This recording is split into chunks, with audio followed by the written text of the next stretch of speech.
Good evening, everybody, and welcome to Eigse Sliabh Rua.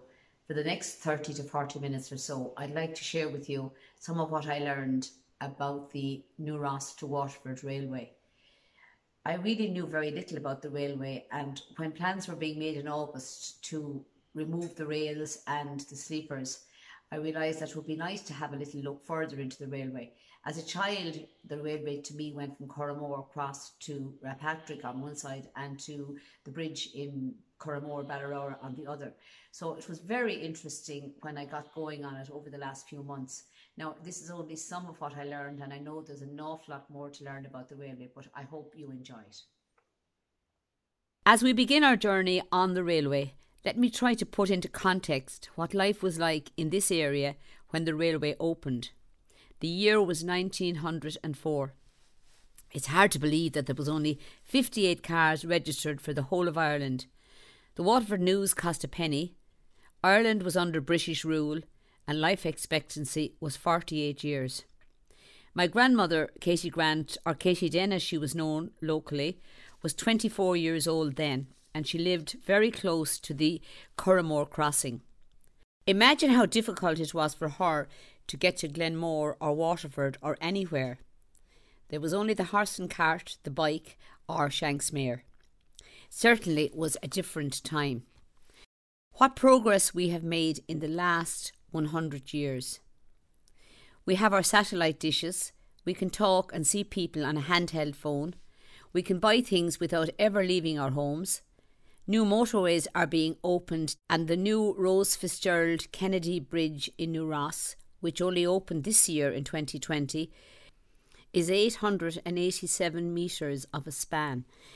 Now, it's the longest bridge in Ireland, and secondly, its two main spans are the longest main tensioned concrete spans of their type in the world.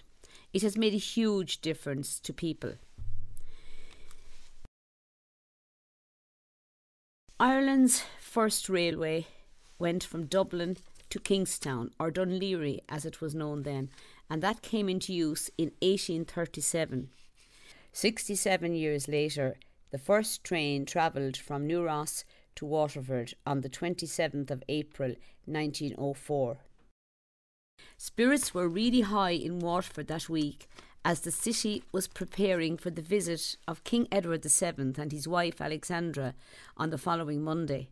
He was the last reigning monarch to visit Waterford. Imagine the crowds of people who went to all the crossings and bridges along the way at Peafield, Kilmurray, Gortines, Rapatrick, Corrimore, Foreststown, all eager to get a glance of the big black steam engine puffing and hissing while pumping out clouds of thick black smoke. It really was a very exciting day for the whole area. Think back to 2010, which isn't that long ago, when the final section of the M9 motorway from Waterford to Knocktopher was opened. At long last, we had a decent road from Sliabh Rua to Dublin.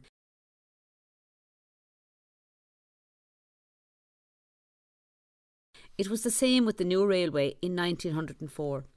Only 25 minutes from Waterford to New Ross and Waterford to Elwardstown. According to Thomas Lacey in his book Home Sketches on Both Sides of the Channel, let's look for a minute at when the railway might have started. The idea of a railway from New Ross to Waterford was mooted around 1844. In the next few years, the necessary Acts of Parliament were passed. Shares were sought and notice was served on landowners whose holdings might be affected by the intending railway.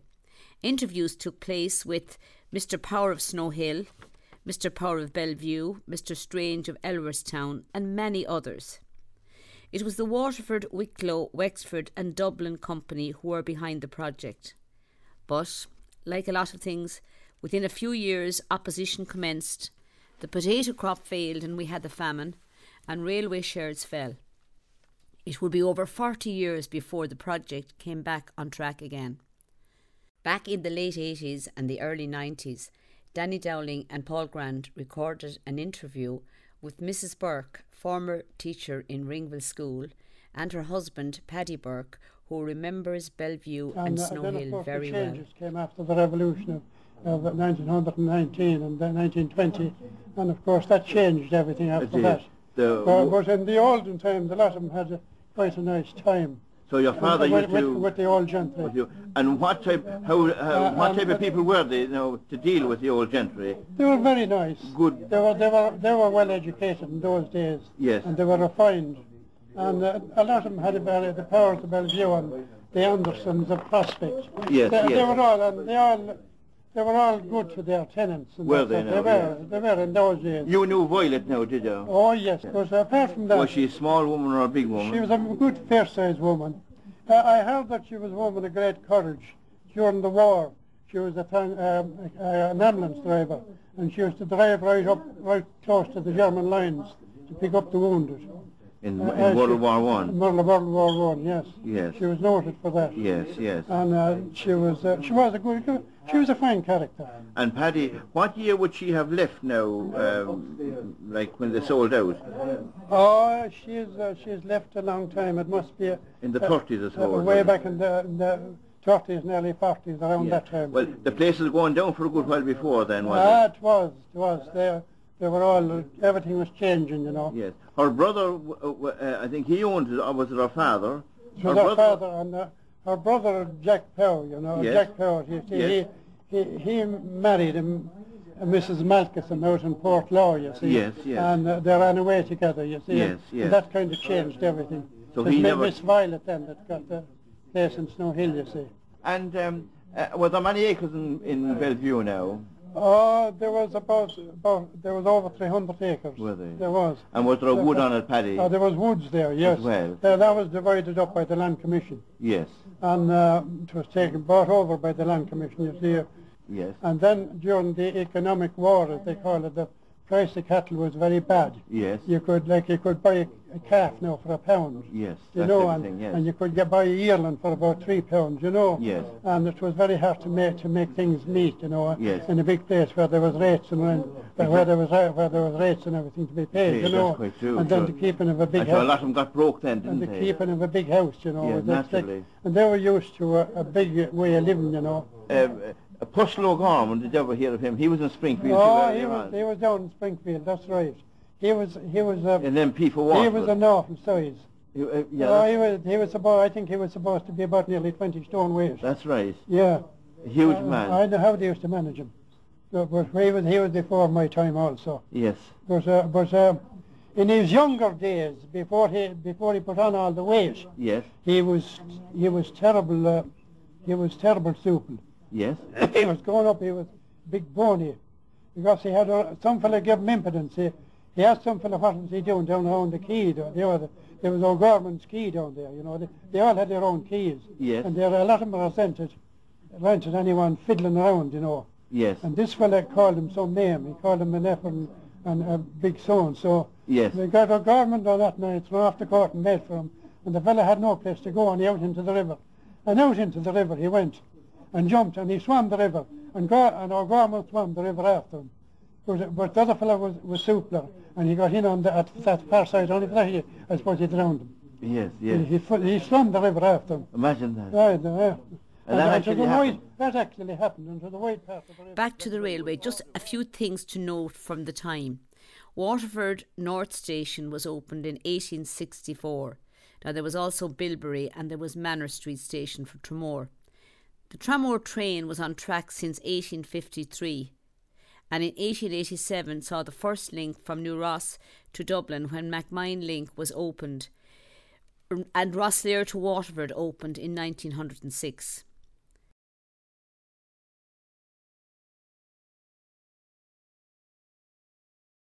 Now, what was there before the railway? The new line was built to replace the old coach road in 1836 by the military. The old road is still to be seen today. It goes down by the Mill Hill, up by Fitzgerald's, and it comes out in Glenmore and onwards to New Ross. An interesting fact, the road carried one of the first multi-core telephone cables. It was put there in 1963 to facilitate the visit of John F. Kennedy to New Ross, and is actually still in use today.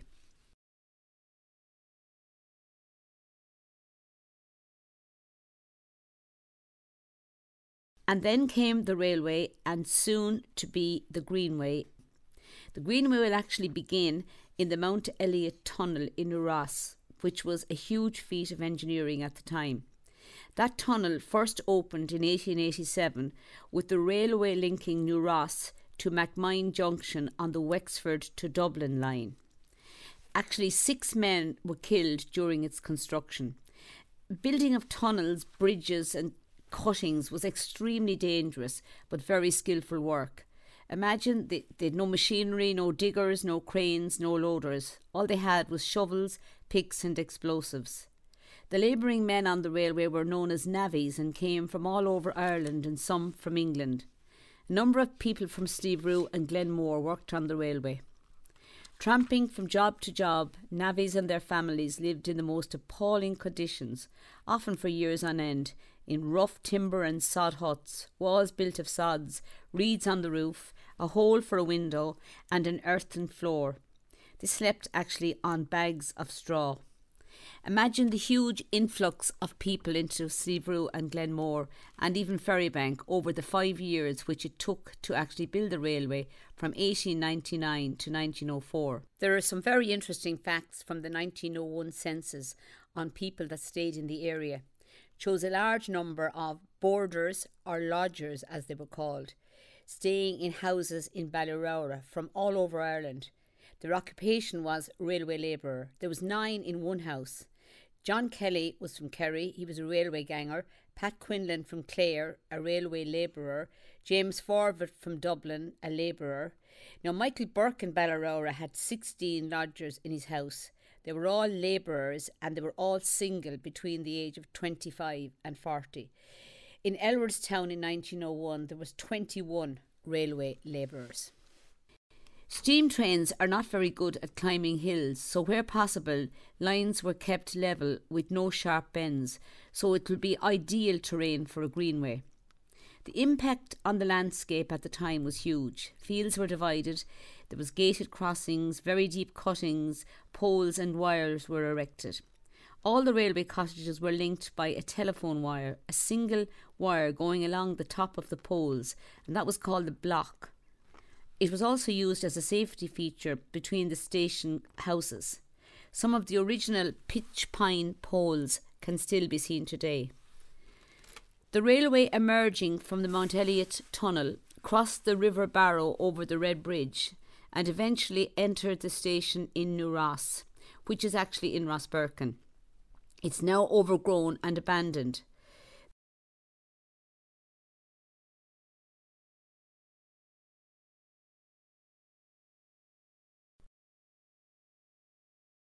Jackie Stacey has provided some very nice photographs of the station house in New Ross. Now the rails were laid in Rossberkin and they crossed the N25 where a barrier was in operation for a long number of years. It continued behind the Gala petrol station and near the industrial complex in New Ross where there's an overbridge. We're all familiar with Annis Bridge, very close to the beautiful Castle Annis. Eigse was lucky some years ago to be given a tour of this beautiful house.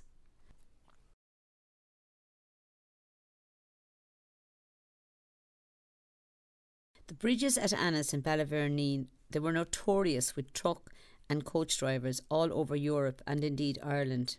In the 70s there was a map at Cherbourg Port warning drivers about the twisty bridges in Ireland, and those two featured prominently. Luckily they were bypassed and are still there in very good condition.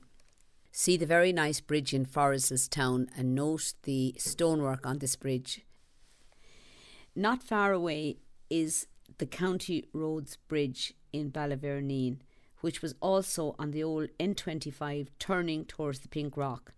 Now the correct name is the County Roads Bridge, even though most people refer to it as Ballyverneen, but the real Ballyverneen is further away. There was a grated crossing here. The railway cottage was known as the Red House because of its red roof. Lee Myrna's grandfather John and his family came from Bree in County Wexford about 1902 to work on the railway. They lived in Luffany in Sliabh Rua, just below the Rua Glen, for a short time before moving to Ballyverneen. John was a ganger of the mile men. They had areas to look after measured in miles. He was later killed in a threshing accident, aged 59. The Doyle family, who were gatekeepers and railway workers, lived here for many years. Let's listen to Nolene as she recalls her childhood in Ballyverneen. Hiya, my name is Nolene and I lived at the railway cottage in Ballyverneen in Glenmore, which will be now on the Greenway. And this is the railway, the bridge under the railway that leads up to the cottage, which is now unfortunately demolished. I lived here as a child and for 8 years, and the house comprised of 3 rooms, 2 bedrooms and just a kitchen and living room. There was also a little hall that had a split door going into it. We used to play on the railway as children. Probably wasn't the best thing to do, but everyone did it. We played and there were things like lizards and that we played with as well. Now the house itself, my great-grandfather lived in the house. His name is Ned Doyle, and then my grandfather and my grandmother lived in the house. Both of them worked on the railway, and then my mother and father moved in there, and 4 children were there as well. It was a happy childhood, and it's lovely to come back here and see it all again. To facilitate the Greenway, a new section was put in place as part of the work on the Rose Fitzgerald Kennedy Bridge. The first overbridge will actually be the Greenway. There will be great views from here. We move now to what will be the most scenic part of the Greenway. Between Ballyverneen and Carricloney is the Pill Bridge, or known locally as the Pill Bridge. The marsh is close to the River Barrow. There is sight to behold. This is a spectacular bridge, but most of the sides, unfortunately, can only be viewed from the water. In the vicinity are the brick holes. Red bricks were made in this area, and they can be found in many sheds and outhouses in the area. It was a wonderful place for fishing and shooting, and local lads, they even had a fine patch to play hurling. Thanks to Jack Barry for answering my endless questions on this area. Larry Robinson, Noel Cantwell and Paddy Grant spent many's the happy hour fishing in the marshes. Shooting and fishing is still popular here today in that area. Cody's Crossing gave access to the river as well. We then approach Carricloney Railway Crossing. We can see clearly the Kennedy homestead in Dunganstown on the Wexford side of the river. Patrick and his great-grandmother Bridget Murphy from Gusseron, not far from Dunganstown, left for Boston in 1849. Close by we can see Patrick Kennedy's home. His aunt Mary Ryan welcomed President Kennedy to New Ross in 1963. Now the railway cottage here is in quite good condition. Nicholas Goff was the last person who lived here, and for many years it was associated with the Manning family. Martin Manning and his wife lived here, as did Paddy Manning before he moved to Luffany and later Patrick. Then there's the Dry Walls or Barons Bridge before we arrive in Elwardstown. This is probably the most interesting part of the entire route, as it was the home of Glenmore Railway Station, or Elwardstown as it was known locally. It was the only station between Waterford and New Ross. Heffernans lived beside the station. Mary Elward, nee Heffernan, has some great stories about what life was like because she lived there and grew up there as a child.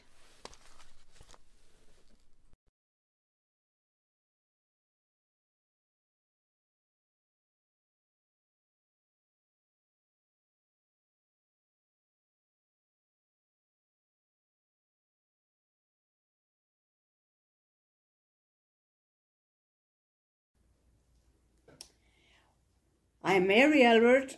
I was born and reared almost 84 years ago beside the train station in Elwardstown. And I have many memories of what went on there. I remember there 8 trains, passenger trains came. There were 2 mail trains, and one of them came at 7:20 in the morning. The postman had to be there on his bicycle and collect the post, and the papers were always there. And I remember my father and the neighbours going up and buying their paper at the train station. And the post was brought to Glenmore, had to be sorted and delivered by 2 postmen, and then the postman had to be back again for the 3:20 mail train en route to Dublin. The mail was going there. And the creamery then, they had a shed of their own there. All their goods came on that.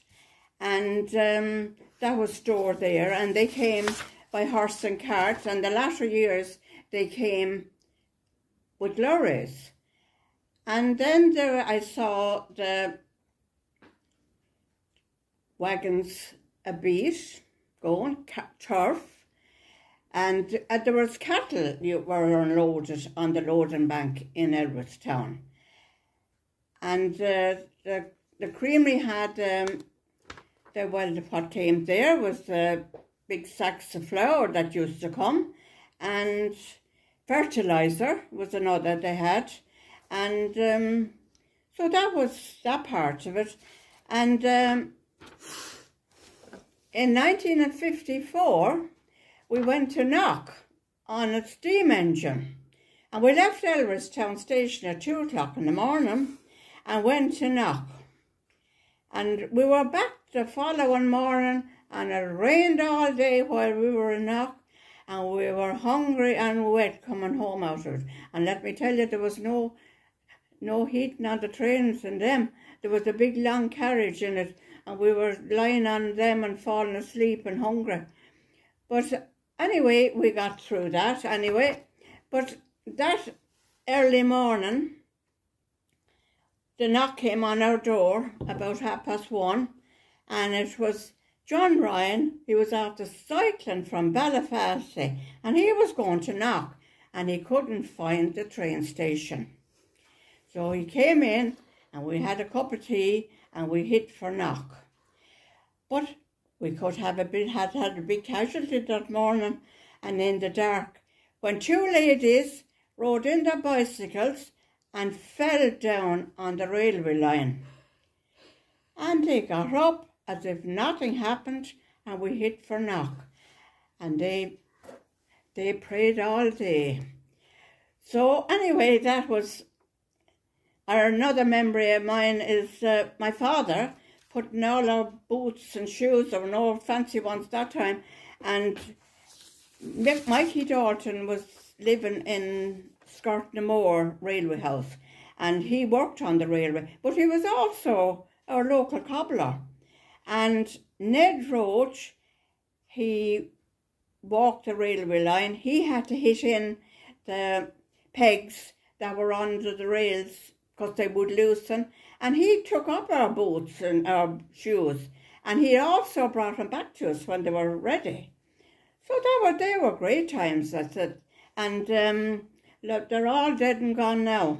So there was another then, the inspectors, they used to come, we used to call it a glass car, but by jingo we wouldn't be around the railway when they were passing. So anyway, that was that part of it anyway. So don't know.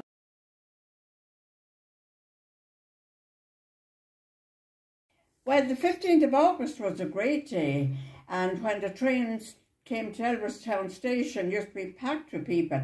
But that day there was extra carriages put on. So we had to walk across from the Waterford station to get to Manor Street, to get to the Tramore train station, and hit for there. And that was a great day we had in Tramore.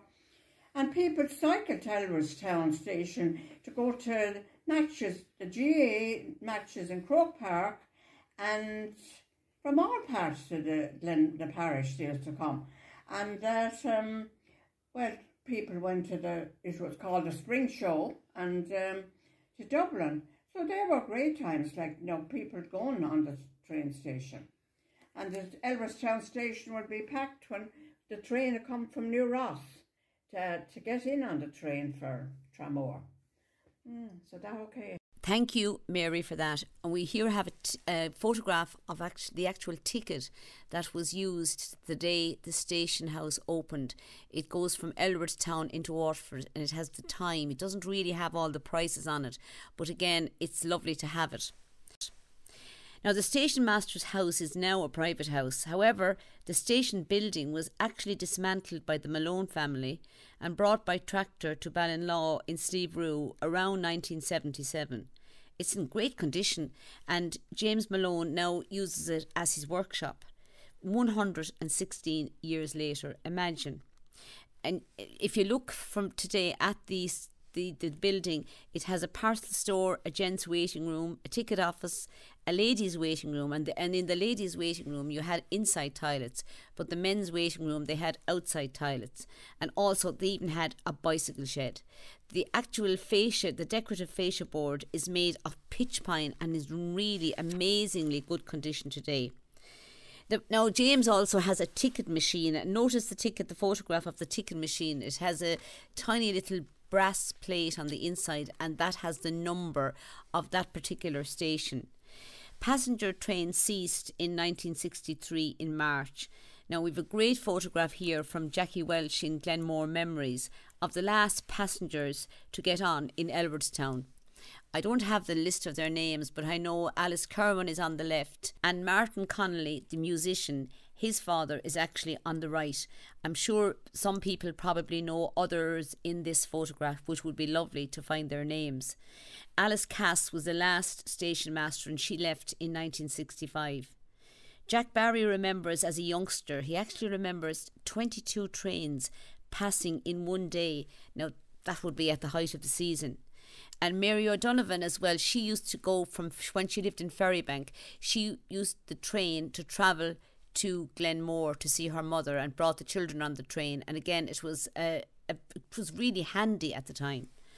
There was also a railway cottage close to this station. It has changed hands a number of times in the past few years, but is still occupied. Stephen Keogh and his wife was the gatekeeper here for a long number of years. It's at the top of the Ball Killa Lane. The Keogh family lived here from 1956 to 1997. They travelled all over on the train. Mary Keogh remembers going to dancing lessons every Saturday into Waterford. Now, not far from Elwoodstown is the Carney Bay Bridge and then the Rochestown Bridge. The railway continued onwards then through Scartnamoe and Ballyrowra, and then it went under the road bridge at Curramore and then on to the Curramore crossing. Now, this is where I grew up, so I suppose I have great memories of this area. It was really very much part of our lives as children. This was a very busy crossing with gates and a railway cottage, which is no longer there. And this crossing, of course, it gave access to Ringville and Ballinlaw and Drumdowney. Now, there's no photograph of the cottage. After that, Diney and Nellie Connolly were gatekeepers in the early 50s. When they emigrated to London, Mary and Jackie Phelan took over. Now, Mary was a wonderful, absolutely wonderful neighbour. Mary's mother was Catherine Moore, and she had been gatekeeper in the railway cottage in Rapatrick. Mary was always in good humour. Like all railway cottages, there was a living room here and 2 bedrooms, and that was it. There was no electricity, no water, only an outside toilet. Like ourselves, they went over to the well for water, which in my memory was an awful chore. You had to carry 2 big heavy buckets of water across 2 fields. Mary's daughter Pauline tells me as a baby she was brought home from the hospital in Bill Roach's Aston cart. Her most vivid memory is the night the train crashed through the gates. It was a damp wet night. Parts of the train were scattered as far as Luffney. Poor Mary was devastated. Did she not get notice of the train's arrival, or did she forget to open the gates? What went wrong? I remember the phone in the kitchen in Phelan's cottage. It had a kind of a twisty handle, and Mary used to use that to contact the local gatekeepers. In fact, all the Phelans were good at using that phone. Now, there was numerous nights when the local lads were on their way from the pub on the bicycle, a bit under the weather, but often they didn't see the gates across the road, and bang, another bicycle to fix for Tommy Grant. One memory I have is the back of Phelan's was just covered in lovely blackcurrant bushes and the roses. Many people remember the roses. The family relocated to a new house in Eigse Sliabh Rua around 1961.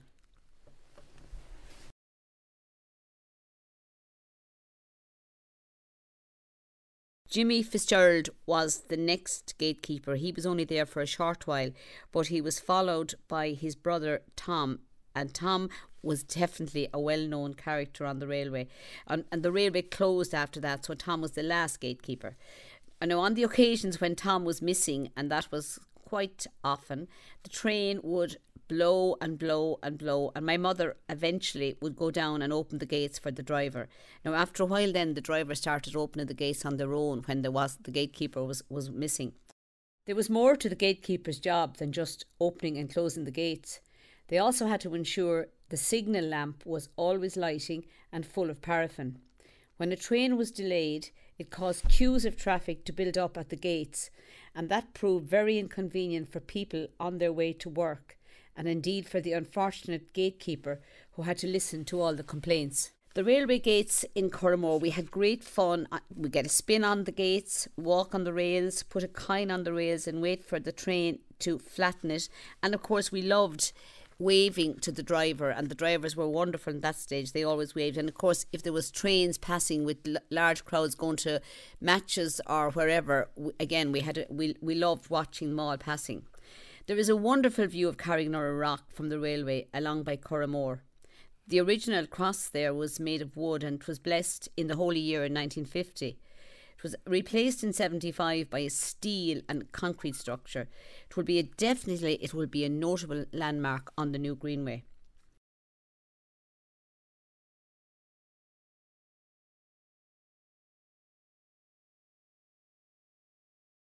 Now, as we continue along the railway come to Luffany, there was a house here where the Mannings lived first, but there was no gates. There was a couple of crossings, all right, and they used to manage the signal there. The Rue Glen is right beside the railway. It opened in 1969 as a pub and 51 years later has developed into a fine hotel. It will be a great venue for a cup of tea on the new walk. We then come to Rapatrick Crossing. As I mentioned, Catherine and Tom Moore, they had been gatekeepers here for many years. And then they were followed by Catherine and Tom's daughter, Nan, who was married to Paddy Manning, another great railway dynasty. Paddy was a great railway man, working in a number of different railway jobs. He was a mile man, making sure the railway was safe, and he could actually be working on any part of the railway. The work was very much labour intensive, but it did give great employment. The track was also known as the Permanent Way, and it consisted of high quality steel rails, fasteners, chairs, sleepers and ballast or stones, and each part had to be maintained. You notice actually if you walk by Giles's Quay today that the new sleepers are now made of concrete. And the quays are much better, so there's now less maintenance. Fog signals were flexible straps and they had to be attached to the rails. This kind of was a warning to the driver that there was something up ahead and that he was to slow down. Now, let's listen to Tom Manning. Tom recalls some of his memories of the railway. Welcome to Rapatrick. My name is Tom Manning. We're standing outside Manning's homestead house, which my sister still lives here. My mother was the gatekeeper and my father also worked on the railway. There was myself, Eamon and Rita, my sister. We grew up here to a very busy crossing. We had trains from Waterford to New Ross, goods trains, passenger trains. In the winter we had a lot of beat coming from New Ross, and my mother was always very busy in and out. Then we had a scenario when something happened in Abbey Junction very, very long, which was the main CIE depot. If the train was late, my mother would have the gates across the road. So obviously the traffic built up, and we didn't see anybody because people were trying to get home from work and people were trying to get to work. But anyway, that was all sorted out. There was always somebody in with my mother if they were stopped at the road. They'd always come in for a chat, maybe a cup of tea if they had time. And but yeah, it was a lovely place to grow up in. Countryside, we had plenty with a great view of the Minone, and we had Snowhill, and the railway then, the crossing then was also a mini depot for CIE, for the workmen, for repairs, changing sleepers, rails, and general maintenance. When we were young, when the men were working out this way, we used to go with my father up the railway, and we would boil the water in a billy can for the men to have their tea. When they come down, we'd have tea with them, and an odd time then the train would stop and we would get into the engine and we'd get a spin to New Ross when we were young, and we'd come back and the train would stop and leave us out here again. So it was all great times like that. So we used to have lots of friends around, the Haberlands, Mares and all. We all got great fun down here on the railway. We were always going to Sliabh Rua for messages from my mother, and at that time old power of Abigail and he used to call us the railway children were in the village. That was his term, and so did Martin Gann. He was the same, so we were kind of known as the railway children with those men. Thank you very much, Tom. That was very interesting. Onward then we go towards Gortines and over the Red Bridge. A train was derailed here, close to here, during the Civil War.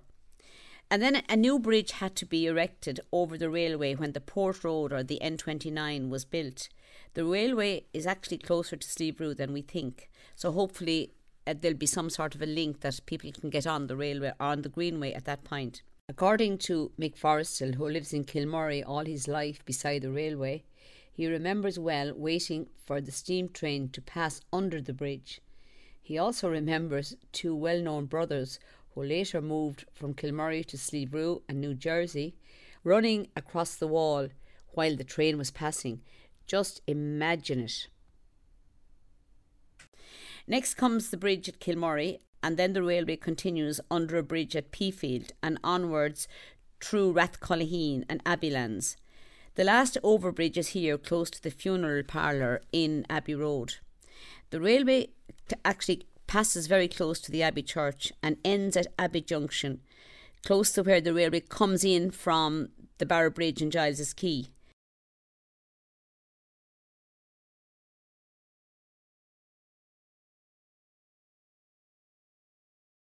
Bloomfield House, or the remains, is in this area. Another notable landmark on the Greenway will be Abbey Church. Now, it is said that Abbey Church was built on the grounds of the original abbey, hence the name Abbey Church. This beautiful Church of Ireland church is no longer used as a church, but the graveyard has many historic graves, including those of Pope and Strangman, Poole, Snow, and Henry Denny is buried here. We still enjoy Denny's rashers today. At this point, the Waterford Greenway will continue in from Bilberry up as far as the bridge, and as far as I know, the plan is that the Greenway will continue then down as far as the clock tower, will cross over to the County Kilkenny side on the new bridge, and then will join up with the South East Greenway. So one will be able to go all the way from Mount Elliott in New Ross to Dungarvan in County Waterford. So hopefully we look forward to when it's finished and we'll all be able to cycle and walk on the new Greenway. Thank you all very much.